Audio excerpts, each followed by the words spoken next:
مرحبا بكم مستمعينا فيما يلي النشرة الثقافية.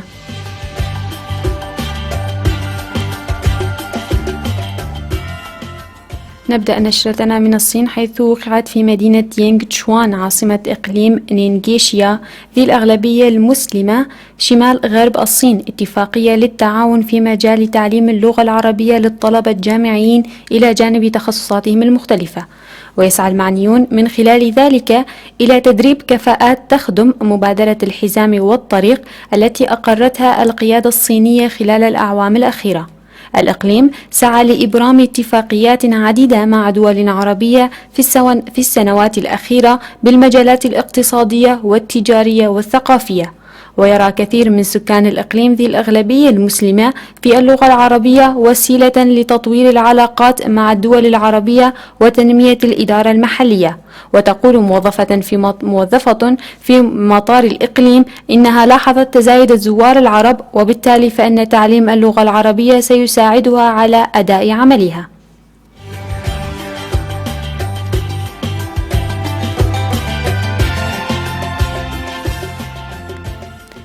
أما في الإمارات العربية المتحدة، أعلنت هيئة الشارقة للكتاب أن الدورة 35 من معرض الشارقة الدولي للكتاب ستقام خلال الفترة من 2 وحتى 12 من نوفمبر المقبل بمركز إكسبو الشارقة، في احتفالية كبيرة تتماشى مع مرور 35 عاما على انطلاقة المعرض، ومع الاحتفاء ب 2016 عاما للقراءة في دولة الإمارات العربية المتحدة.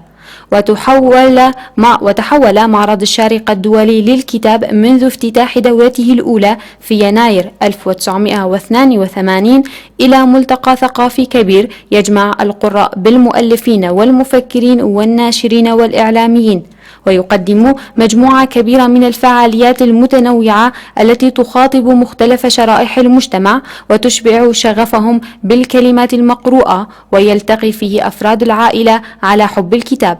وعلى مدار 3 عقود ونصف أصبح معرض الشارقة الدولي للكتاب من أبرز الفعاليات الداعمة للسياحة الثقافية محليا وعربيا ودوليا، حيث بات جمهور القراء والمثقفين ينتظر المعرض من عام إلى آخر، وكثير منهم يزور إمارة الشارقة ودولة الإمارات حصرا خلال المعرض المتواصل على مدار 11 يوما لاقتناء الكتب والالتقاء مع النجوم المفضلين من الكتاب والمشاهير، والمشاركة في عدد كبير من العروض والنشاطات الممتعة والمفيدة.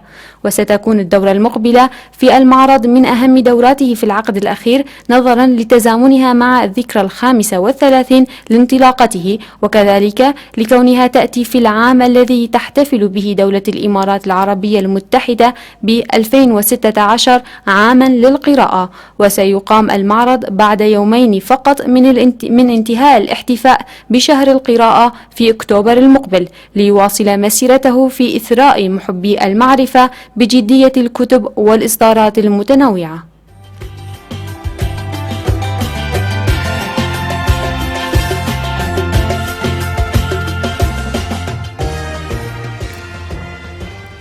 أما في المجال السينمائي، تحتضن محافظة أسوان في أقصى جنوب مصر مهرجانا سينمائيا جديدا للمرأة تقام أول دوراته في فبراير 2017، وهو العام الذي خصصته مصر عاما للمرأة. وقال منظمو مهرجان أسوان الدولي لأفلام المرأة أن الدورة الأولى للمهرجان ستقام في فترة بين 21 إلى 28 من فبراير القادم. ومن جانبه قال السيناريست محمد العبد الخالق رئيس المهرجان: كان هذا المهرجان مجرد فكرة بيني وبين صديقي الكاتب الصحفي حسن أبو العلاء، سعينا إلى تحويلها إلى حقيقة على أرض الواقع. ويشمل المهرجان 3 برامج، هي برنامج الأفلام وبرنامج الموازي وبرنامج صالون المنتجين. وينقسم برنامج الأفلام إلى مسابقتين، الأولى للأفلام الطويلة سواء الروائية أو التسجيلية أو التحريك أو التي تتجاوز مدتها 60 دقيقة، والثانية للأفلام القصيرة والتي لا تتجاوز مدتها 30 دقيقة. وصممت جائزة المهرجان على شكل إيزيس ربة القمر والأمومة عند قدماء المصريين. يقيم المهرجان ضمن أنشطته ورشتي عمل، إحداهما في التصوير يقدمها المخرج محمد حمدي، والأخرى في الرسوم المتحركة يقدمها أشرف مهدي أستاذ التحريك بكلية الفنون الجميلة.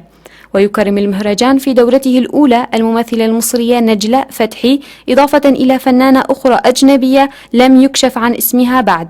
هذا وسيعرض المهرجان في حفل الافتتاح الفيلم المصري ليلى بنت الصحراء إنتاج عام 1937 وبطولة وإخراج بهيجة حافظ.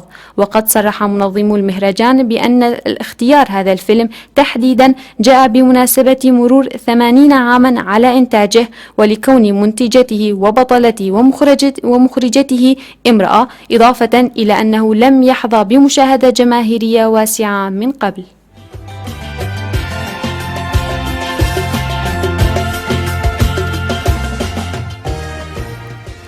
انتهت النشرة الثقافية، نشكركم على حسن الاستماع.